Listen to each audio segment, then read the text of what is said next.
Thanks, Pam. This next guest, we know him as a former state senator here in New Hampshire. He also helped serve during that time in 2010-2012, in which we brought fiscal sanity back to the state, or what we like to refer to it as fiscal renaissance, something that's sorely lacking in Concord right now. Jim Luther has worked as an investment in money management.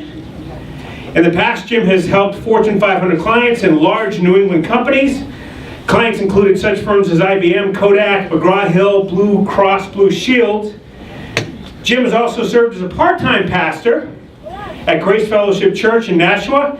Jim is currently the host of a popular radio show called Intersections, heard on WSMN 1590. Ladies and gentlemen, please welcome Senator Jim Luther.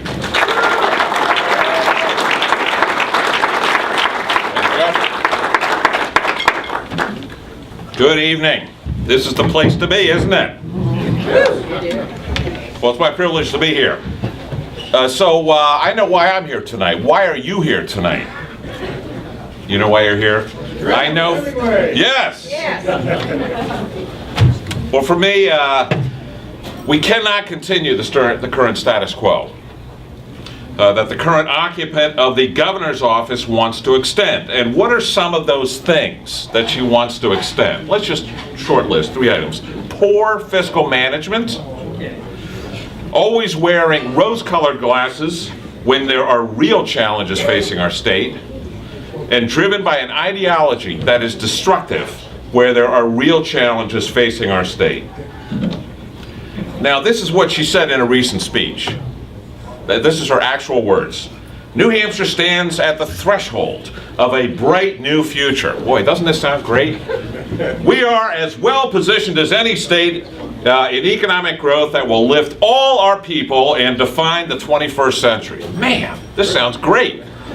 We have the capacity to be the most innovative, to have the best workforce and the most forward-looking economy in the nation, and to foster the kind of business innovation that will create jobs. Now, that's rose-colored glasses.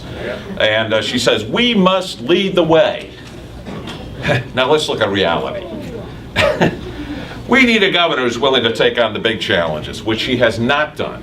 And this is the reality of her current administration. It's clear that Hassan has no plan to do that. What she will do is paint pretty and fanciful pictures in words. Here's a few examples. She said she would create a balanced budget that encourages job creation and economic growth. Ha! Now, let's look balanced budget. I believe, and my colleague, Representative Tucker, spoke to this. She included almost $100 million in the budget from an illegal source of income. And oh, by the way, if she hadn't got that through, the income uncertainty would have still not happened in the 2 years, because it takes so long. Government sort of has to move along. And she, as far as the real budget, it was put together with toothpicks and rubber bands. And we saw, because that the gambling did not go through, this house of cards collapsed on itself. That's a good thing. It is, yeah. Now, here's the deal. If she had been in private enterprise, I'm assuming most of you are in private enterprise, she would have been run out of town. No CEO operates like this. She would have been fired on the spot. So let's hope she's got a different plan. But if her mentor, the current titular head of the party, President Obama, two things. Now here's the great economic plan that they have. Increase the minimum wage. That's a great one, isn't it? And the other one is to extend unemployment insurance. This is just going to be gangbusters for the economy. Well, also what she wanted to do was add all this spending. Infrastructure, I believe that's called Keynesianism. And Keynesianism has shown to be totally busted. I could go on and on about her silliness. All right. So we got to look somewhere else for leadership, right? Yeah. Let's hear from you on this. Oh, man. That's right. So I'm almost done here. The last failed piece is this thing called Obamacare, which, by the way, any businesses here have more than 50 employees? Well, you're getting whacked, right? Yeah, you're down to 49. That's right, you want to be under the number. Are you a medical device maker? You're going to get whacked. Many of you may have already lost your insurance. Yep. Now, is the governor doing anything for you? No, she's rooting on this person in D.C. who's maybe shoveling the snow out from the White House right now. Okay. Kim, she doesn't care. It just, all right. So here's the deal. This is what we need. We need a person who's going to deal with the tough problems. Like, and Andrew wanted me to mention this. Do you realize that we are one of the worst states in the country as far as our pension amounts that we have? We only are at 58% funded. Now, we tried to deal with this when I was in office, and guess who stood in the way of this, who are the best friends of the governor? Any guesses? The unions.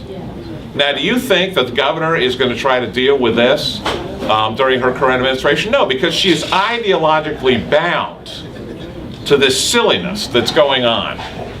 So we've got to get somebody else.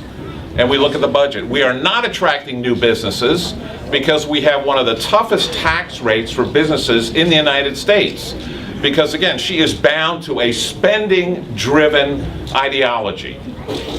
And you're going to hear from Andrew, he's got a fresh new approach to that. She's not going to change that. So we're not going to attract the kind of businesses that are looking for a more attractive tax rate. Do you know that Massachusetts is actually becoming almost more competitive than we are now as far as attracting businesses? Yeah. What is the governor doing? Nothing. All right.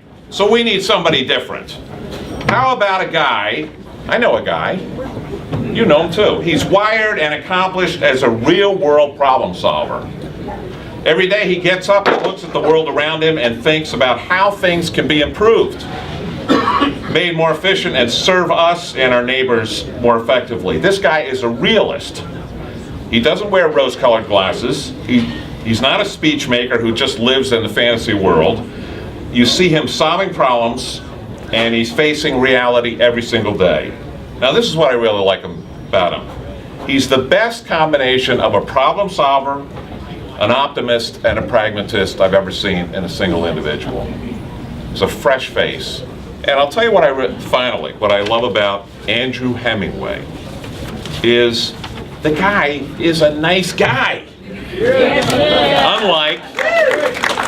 Unlike the current occupant of the governor's office who has, just smile and you see the fangs. It's pretty tough. This guy is cordial. He is friendly, he is an optimist, and that is what we need. So let's go. Andrew Hemingway.